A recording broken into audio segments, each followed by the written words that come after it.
first batch graduating from KMESUI this year.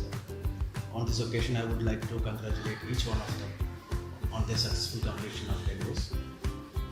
I know the students personally, and I feel they are very good students, and moreover, they are good human beings.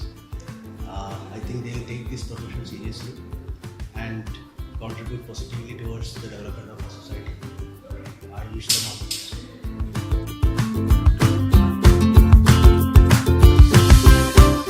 എനിക്ക് ബാച്ചിൻ്റെ ആദ്യമായിട്ട് വന്ന സമയമൊന്നും എനിക്ക് ഓർമ്മ കിട്ടില്ല. ഒരു ഓർമ്മ കിട്ടുന്നത് ഓണം സെലിബ്രേഷൻ മുതൽ മാത്രമേ എനിക്കൊരു ഓർമ്മയായിട്ട് കിട്ടുന്നുള്ളൂ.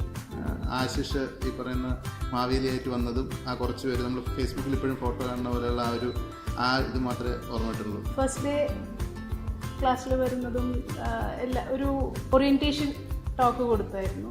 ആദ്യത്തെ ഒരു ടീച്ചിങ് എക്സ്പീരിയൻസ് ആണല്ലോ, അപ്പോൾ ആ ഒരു മറക്കില്ല ആ ഫസ്റ്റ് ഡേ നമ്മൾ പറഞ്ഞത്. I think I was trying to talk about the relation between music and architecture. അതാണ് ഒന്ന് ഞാൻ ഇൻട്രൊഡ്യൂസ് ചെയ്തത്. ഒത്തിരി ഫണ്ണായിട്ട് തുടങ്ങാം. പക്ഷെ അവർക്ക് വേണ്ടി റീഡ് ചെയ്യുമ്പോൾ ഞാനും ആർക്കിടെക്ചർ കൂടുതൽ മനസ്സിലാക്കിയായിരുന്നു ഈ ഒരു 5 years. ഈ പറയുന്ന ഫസ്റ്റ് SSAയുടെ ഇനോഗ്രേഷന് വേണ്ടി നമ്മൾ മറ്റേ PSTA ബ്ലോക്കിൽ പോയി അവിടെ സെൻട്രൽ കോർട്ട്യാർഡിൽ സംഭവങ്ങളൊക്കെ അവരുടെ ബേസിക് ഡിസൈനിൻ്റെ സാധനങ്ങളൊക്കെ നിരത്തി വെച്ചു. മാനേജ്മെൻ്റ് ഒക്കെ വന്നു. എനിക്ക് തോന്നുന്നു അന്ന് മിനിസ്റ്റർ ഇബ്രാഹിം കുഞ്ഞ് വന്നപ്പോഴത്തേക്കും അനിറ്റ എന്ന് എക്സ്പ്ലെയിൻ ചെയ്യുന്ന ഫോട്ടോ ഒക്കെ ന്യൂസ് പേപ്പറിലൊക്കെ വന്നിട്ടുണ്ടായിരുന്നു. അപ്പോൾ അങ്ങനെയുള്ളതും പിന്നെ സൈറ്റ് വിസിറ്റ്സ് പോയതും ഇവിടെ അടുത്തല്ല നമ്മൾ പോയത്. അവരെ കൊണ്ട് ആദ്യം സ്പേസ് ഫ്രെയിം വിസിറ്റ് എന്ന് പറഞ്ഞ് പോയ റെക്ട ക്ലബ് ഇപ്പോൾ ഫുൾ ഫ്ലെജ് ക്ലബ്ബായി ഇടയ്ക്കിടയ്ക്ക് ഇപ്പം പോകാറുണ്ട്. ഫുൾ ഫ്ലെജ് ഫങ്ഷണൽ ക്ലബ്ബായി. യൂണിഫോം വേറെ ആയിരുന്നു. യൂണിഫോം കംപ്ലീറ്റ്ലി ഡിഫറെൻ്റ് ആയിട്ടുള്ള യൂണിഫോം ആയിരുന്നു. അവർ KSRTC ബസ് കണ്ടക്ടർമാരെ യൂണിഫോം എന്ന് പറഞ്ഞ് ഭയങ്കര പറഞ്ഞാണ് ജൂനിയേഴ്സ് വന്നപ്പോഴത്തേക്കും എടുത്തത്. എല്ലാവരും പഠിപ്പിച്ചു തുടങ്ങിയിട്ടുള്ള എൻ്റെ ആണെങ്കിൽ 2ാമത്തെ വർഷം ആയിരുന്നു. ആദ്യത്തെ ഒരു വർഷം വേറെ കോളേജിൽ ഉണ്ടായിരുന്നെങ്കിൽ 2ാമത്തെ വർഷം ഈ ബാച്ചിനെയാണ് ഫസ്റ്റ് ഇയർ തൊട്ട് 5th ഇയർ വരെ. അതുപോലെ ഈ ബാച്ചുമായിട്ടായിരിക്കും ഏറ്റവും കൂടുതൽ നമ്മൾ ഇൻട്രാക്ട് ചെയ്തിട്ടുള്ളതും നമ്മൾ ഏറ്റവും കൂടുതൽ അനുഭവിച്ചിട്ടുള്ളതും ഈ ബാച്ചായിരിക്കും. ഡിസിപ്ലിൻ്റെ കാര്യത്തിലാണെങ്കിലും ഒക്കെ ഭയങ്കര സ്ട്രിക്റ്റ് ആയിട്ടാണ് തുടങ്ങിയത്. അപ്പോൾ അന്നത്തെ സിറ്റുവേഷൻ അങ്ങനെയായിരുന്നു. എഞ്ചിനീയറിംഗ് കോളേജിലുള്ള ഇതിൽ നമ്മൾ ഇത്തിരി വ്യത്യസ്തമുണ്ടല്ലോ ഒരു പഠിപ്പിക്കില്ല. അപ്പോൾ we were trying to like frame this institution. അത് ഈ സ്റ്റുഡൻസിൻ്റെ കൂടെ നമ്മൾ ഫ്രെയിം ചെയ്ത് അവരും നമ്മളും അങ്ങനെ വളർന്ന് ഇവിടെ എത്തി. പിന്നെ ഫാത്തിമ മിസ് കൊണ്ടുവന്നായിരുന്നു ഈ ബർത്ത്ഡേക്ക് മരം നടൽ പരിപാടി. അത് കുറേ നാൾ നന്നായിട്ട് നടന്നിരുന്നു. എക്സെപ്റ്റ് ആ ഒരു റോഡ് വന്നപ്പോഴത്തേക്കും നമ്മൾ നട്ട മരമൊക്കെ പോയെങ്കിലും ഇപ്പോഴും അമിതാഷയുടെ ബാമ്പു ഇപ്പോഴും അവിടെ നിൽക്കുന്നുണ്ട്. ഇപ്പോഴും ഇവിടുത്തെ കോളേജിലെ മിക്ക പരിപാടിയുടെയും പേര് നോക്കിക്കഴിഞ്ഞാൽ ഇട്ടിട്ടുള്ളത് ഇപ്പോഴും ഓടുന്ന പേരുകൾ. അവരുടെ ബാച്ചിലും എസ്പെഷ്യലി ജസ്വിനാണ് മിക്ക പേരിടാൻ ഭാഗ്യം സൃഷ്ടിച്ചിട്ടുള്ള മനുഷ്യൻ. കാർവാണെങ്കിലും റെവലേഷൻ ആണെങ്കിലും കേട്ടോക്ക് ആണെങ്കിലും പേരിടാൻ ഭാഗ്യം സിദ്ധിച്ച മനുഷ്യനാണ്. ഇവരുടെ ഇഷ്ടംപോലെ ടൂറുകൾ പോയിട്ടുണ്ട്. നന്നായിരുന്നു, ടൂറുകളൊക്കെ നന്നായിരുന്നു. അത്രയും നാളും ഞാൻ സ്റ്റുഡൻ്റ് ആയിട്ടാണ് ടൂറിന് പോയിട്ടുള്ളൂ. That is the first experience taking responsibility for students. ഒരു ടീച്ചറായിട്ട് പോയത് അതൊരു എന്നാലും ദേ വർ വെരി കോപ്പറേറ്റീവ്. ഒരു ഫ്രണ്ട്സിൻ്റെ കൂടെ പോകുന്ന ഒരു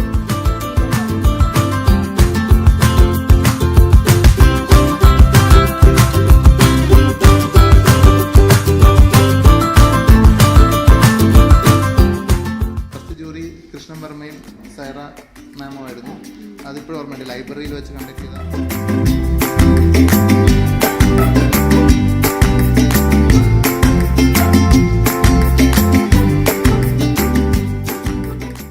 അത് ഞാനും സാർ ഞാൻ പറഞ്ഞില്ല എൻ്റെയും ഫസ്റ്റ് എക്സ്പീരിയൻസാണ്. സാർ പക്ഷേ കുറച്ച് മുന്നേ പഠിപ്പിച്ചിട്ടുണ്ട്. സാർ പറയും ഇത് ആദ്യത്തെ ബാച്ച് ആയതുകൊണ്ട് we are not only teachers, we are also seniors to U.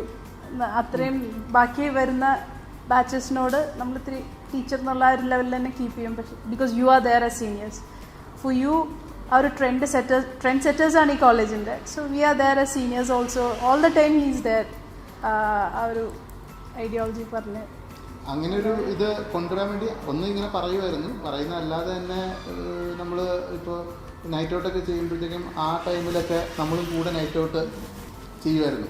എന്ന് വെച്ച് കഴിഞ്ഞാൽ ഇവരെ എണീപ്പിച്ചിരുത്താൻ വേണ്ടിയിട്ട് തന്നെ രാവിലെ 3:30 4 മണിക്കൊക്കെ പോയി തട്ടി ഉണർത്തി ഈ പറഞ്ഞ പോലെ ഉറങ്ങാതിരുന്ന് നൈറ്റ് ഔട്ട് അങ്ങനെയൊക്കെ കുറേ സംഭവങ്ങളൊക്കെ ചെയ്യാൻ വേണ്ടിയിട്ടൊക്കെ ശ്രമിച്ചിരുന്നു. അതുപോലെ ഇവിടെ ചെയ്താലേ നൈറ്റ് ഔട്ട് കിട്ടുമായിരുന്നുള്ളൂ. അപ്പോൾ അങ്ങനെയൊക്കെ ചെയ്തിട്ടുണ്ട്. ഫസ്റ്റ് ഒരു വർക്ക്ഷോപ്പിന് പോയത് ഇവരെയും കൊണ്ടുപോയത് ഈ പറയുന്ന ഹോളി ക്രിസൻസിൽ ഉണ്ടായിരുന്ന പിന്നു ഡാനിയലിൻ്റെ വർക്ക്ഷോപ്പിന് പോയി. അവർക്ക് 3 ദിവസം അവർ എൻജോയ് ചെയ്തിട്ടുണ്ടായിരുന്നു ആ വർക്ക്ഷോപ്പ്. അതായിരുന്നു ആദ്യത്തെ കോളേജിൽ നിന്ന് പുറത്തുള്ള ഒരു വർക്ക്ഷോപ്പ്. അപ്പോൾ അത് കഴിഞ്ഞിട്ട് സ്റ്റുഡൻസ് പറയുന്നു അയ്യോ ഇപ്പോഴാണ് ഞങ്ങൾക്ക് കൂടുതൽ ഒരു മറ്റേത് ബുക്സ് വെച്ച് പഠിക്കുമായിരുന്നല്ലോ ഇത്രയും കാലം. സോ ആ ഒരു ഫസ്റ്റ് ഒരു ഹാങ് കിട്ടി. ഫസ്റ്റ് കാർഡെക്സ് ഇതുപോലെ തന്നെ എന്താണ് കാർഡെക്സ് പറഞ്ഞു കൊടുക്കൽ തന്നെ ഒരു ഇവരും സെൻട്രൽ സ്ക്വയർ മോളിൽ പോയി അത്ര ചെറിയൊരു രീതിയിൽ ചെയ്തിട്ടുണ്ടായിരുന്നു. അവിടെ പോയി പെട്ടെന്ന് കിട്ടി സ്റ്റോളുണ്ട് എങ്ങനെയാണെന്നുള്ളത് ഇവിടെ തന്നെ കുറേ വേറൊന്നുമില്ലല്ലോ, കുറച്ച് PVC ഇലക്ട്രിക്കൽ കോൺക്രീറ്റ് എടുത്തേക്ക് വളർത്തി പിടിച്ച് പെട്ടെന്ന് സാധനമൊക്കെ ഉണ്ടാക്കി അവിടെ പോയി പെട്ടെന്ന് അസംബിൾ ചെയ്യണം. രാത്രി 8 മണിക്ക് പോയി ചെയ്യണം. അപ്പം അതെല്ലാം കൂടെ കാറി കയറ്റി അവിടെ കൊണ്ടുവന്ന് ചെയ്തു. ഞാൻ പറഞ്ഞു ആ സമയത്ത് ഈ പറയുന്ന കുറേ കാര്യങ്ങൾ അവർക്ക് അസിസ്റ്റ് ചെയ്ത് തന്നെ ചെയ്യേണ്ടി വന്നിരുന്നു. പിന്നെ ഇപ്പം കുറേ ഫ്രീ ആയല്ലോ, സ്റ്റുഡൻസ് ആസ് എ ബോഡി അവർ തന്നെ ഇതായിട്ടുണ്ട്. പറയുന്നു അയ്യോ ഞാൻ 5 വർഷം ദിവസമായി പഠിക്കാൻ പറയുന്നു. അത് കഴിഞ്ഞു, 5 വർഷം കഴിഞ്ഞു. But happy that all have passed out with flying colours. നല്ല കാര്യം. ആൻഡ് ഓൾസോ ഓൾറെഡി കുറേ പേര് ജോലിക്കൊക്കെ പോയി ജോയിൻ ചെയ്ത് കഴിഞ്ഞു. Life will move on. ഇങ്ങനെ തന്നെ ഇനി ഒരു ബാച്ച് കഴിഞ്ഞ് അടുത്ത ബാച്ച് വരും. It will just move on. ഈ പറഞ്ഞാൽ ബാക്കിയുള്ള ബാച്ചിനെ അപേക്ഷിച്ച് ഈ batch because they were the first batch അവർ എപ്പോഴും അതും ആസ് വി സെഡ് ഏറ്റവും കൂടുതൽ ടൈം സ്പെൻഡ് ചെയ്തൊരു ബാച്ച്. അതുകൊണ്ട് they will be always special. They will always remain special.